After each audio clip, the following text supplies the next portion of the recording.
Jonathn Ashe is my good friend today. Jonathn Ashe. My good friend, Not that Mr. you're Mark just Dacey. my good friend today. Thank you You're so always much. my good friend. Last week. Last week, maybe you could have been my He was good a good friend of mine a couple of years ago. But that was a long time ago. Speaking of a long time ago, Johnny Be Good. That's a long time ago. Did you like that? That was a nice version. Actually, that's a few. Peter Tosh is the originator of the reggae feel for that. Boom, boom, boom, boom. It's almost Italian, you know. Yeah. Oh, boom, boom, you know. But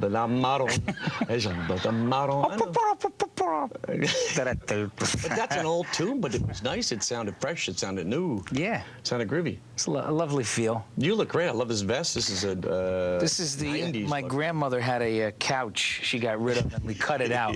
Cut it out. You know, like a cookie cutter thing? Sure. Anyway. That was it. And it's and the snake thing with your guitar. Lovely. It's the whole motif is, you know, we're going southwestern, as it were. You are a veteran of the New Jersey. I hate to say veteran of the New Jersey stages because it makes you sound like you're a veteran of the New Jersey stages. But you are. You've been around for like as long as I have. I've been around since custom speakers. Custom Naugahyde speakers. Custer lost Actually, this, yeah. even before that, we had one amplifier for the entire band. Yeah. And everybody used to fight for the accordion plug, the accordion jack, because that was the most powerful one. Put it in the accordion jack. I got the accordion jack, man. You know. We had a little 40-watt speaker and two Shores, man. We had like I don't know 6 speakers in each. Oh, that was high tech, though. That was very high compared to the stuff we had. Oh man, but we were still fighting for the accordion. I still fight for the accordion speakers here.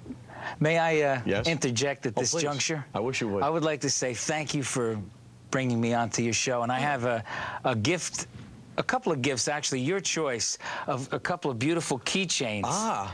So I would like to present them to you. Yes. Both of them sticking together now. Oh. So you have your choice I see. of either a soccer ball or a beautiful penknife. Remember when your aunt used to go to Florida in the old days and always brought you back a penknife, right? So wait. This is like the claw thing, right? You put the.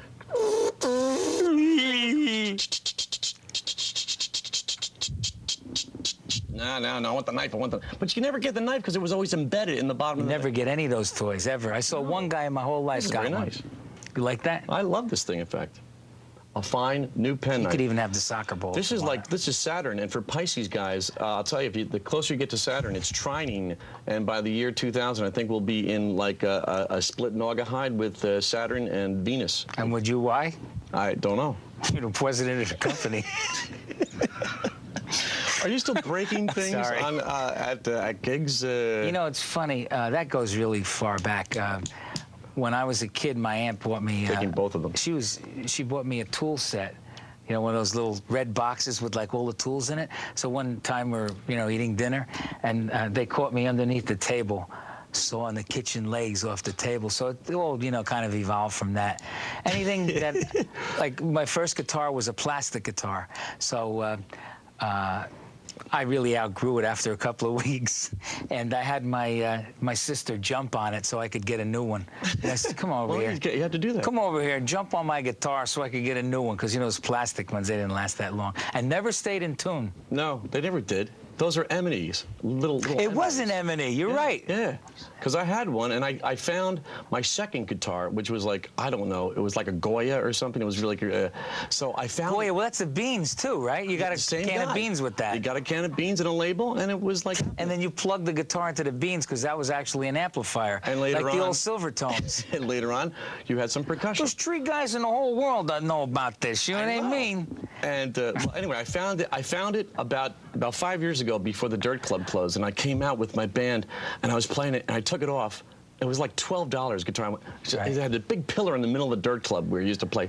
I just took it off, and I just smashed it to death, and I kind of felt it was like a reincarnation or something. And you felt good. You vented, and it was a beautiful thing. It was the thing. I'm sorry, I think I just spit over your... Sorry about that. It wasn't much. No. Toured Canada. That's where we met Tommy James. I was just going to bring up Tommy James. You toured with him a bunch. Right, Tommy James. Mony Mony was the first album that I recorded on, played bass on. The Mony Mony thing, that was the beginning of my recording career, as it were. Yeah. And then toured with Tommy for a couple of years. And, after that, they started the